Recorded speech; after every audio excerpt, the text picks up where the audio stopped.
Sveiki, aš esu vizažistė Justina ir šiandien vėl aš jums noriu parodyti dar vieną makiažo įvaizdį. Kadangi šimtadienis ne už kalnų, šį įvaizdį sukūriau būtent 12-okams. Tačiau tokį makiažą galite pasidaryti bet kokiai šventei. Aš manau, kad tokios natūralios spalvos tinka tiek dienos šventėms, tiek vakarėliams. Gero žiūrėjimo ir sėkmės! Pradedu nuo matinio makiažo pagrindo, kuris turi ilgai išliekančias savybės. Kadangi jis lengvai išsisklaido ant odos, jį dengiu pirštais. Sklaidant makiažo pagrindą, būtinai patepkite jį į pasmakrę. Dabar naudoju lankom maskavimo priemonę, kuri kaip ir makiažo pagrindas ant odos itin ilgai išsilaiko ir nesubėga į mimikos raukšleles. Maskuoklį rinkite šviesesnį, nes tokiu būdu jūs ne tik pamaskuosite patamsėjusius paakius ar kitas dėmeles, bet ir šiek tiek sukontūruosite veidą. Kad makiažas išliktų matinis visą dieną, būtinai jį užfiksuok su sausa kompaktinė pudra. Ypač akcentuok T-zoną, nes čia veidas blizga greičiausiai. Noriu parodyti, kad su vienu šepetėliu galima atlikti net kelis žingsnius. Sausa pudra, bronzantą, skaistalus ir highlighterį. Taigi dabar bronzantas. Antras žingsnis. Bronzantą dengiu į tolimiausius veido taškus, šiek tiek išryškinu skruostikaulius, nosytę ir smakrą.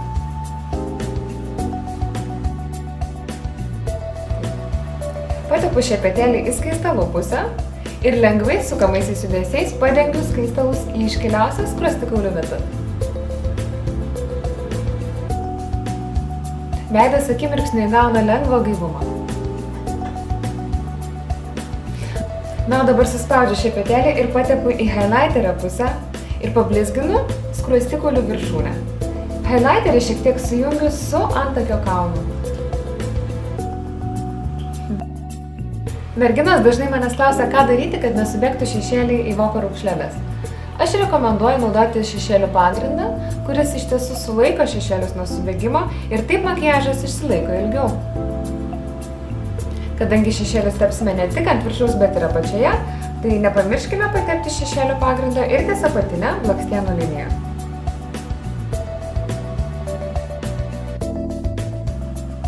Antakių plaukelius sušukuos ir juos paryškins antakių tušas. Taip, jūs teisingai išgirdote, tai yra tušas skirtas ne blakstienam, o antakiams. Jį labai patogu naudoti, tiesiog užtenka perbraukti kelis kartus per plaukelius ir antakiai akimirksniu paryškėja. Pradedu nuo šviesiausios spalvos, kuria pašviesinu vidinius akių kampučius ir antakio išlenkimą. Šis žingsnis padaro žvilgsnį gaivesnį.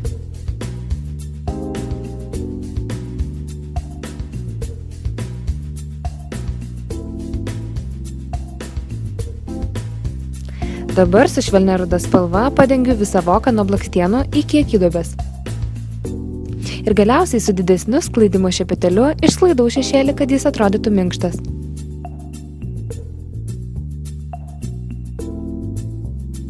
Visuomet akis dažykite vienu metu po vieną žingsnį. Nedažykite iš pradžių vienos akies, o paskui kitos, nes taip jūs išgausite netolygų šešėlių vaizdą. Ta pačia spalva padengiu ir apatinę blakstienų liniją. Kad šešėliai nenubyrėtų ant paakių zonos ir kad išgautumėte tobulą šešėlių kampą, prisidėkite vatos gabaliuką štai taip ir jis neleis šešėliams nubyrėti. Dabar naudosiu tamsiai rudą spalvą. Kaip matote, šešėlį sklaidau į išorinį voko kampą. Tamsiausia ruda spalva paryškinu patį voko kraštelį, taip dar labiau išryškindama žvilgsnį. Viską būtina išretušuoti sklaidimo šepetėliu.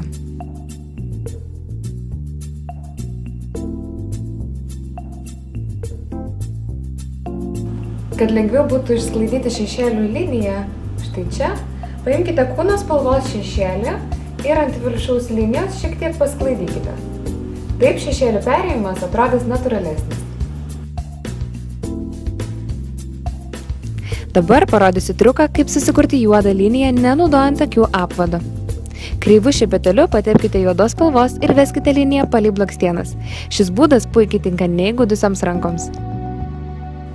Dabar naudoju savo pastaruoju metu mylimiausią blakstienų tušą, kuris mano nepastebimoms blakstienoms suteikia daug apimties.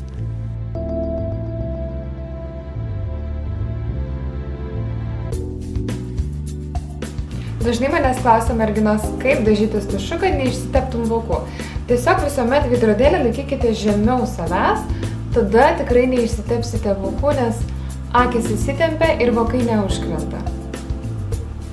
Na ir liko paskutinis makiažo žingsnis, tai yra lūpos. Aš kaip visuomet pasirinkau savo mėgstamiausią nude atspalvį.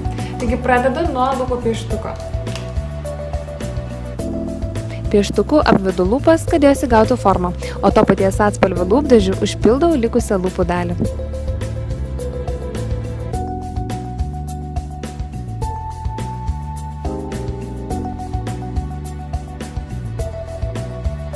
Nors mano plaukai tiesus, aš juos vis tiek mėgstu dienos eigoje išsitiesinti, tam, kad jie tiesiog nesusiveltų. Tam aš naudoju tiesintuvą ir nuo karščio apsaugantį tiesinamąjį kremą. Jeigu mano plaukai būtų garbanoti, aš juos pasidalinčiau kelias dalis ir tuomet man būtų paprašiau juos išsitiesinti. Tačiau, kadangi mano bendras plaukų įvaizdis ir taip yra tiesus, aš tiesiog keletą kartų lengvai perbraukiu tiesinimo žnyplėmis ir man tiek ir pakanka.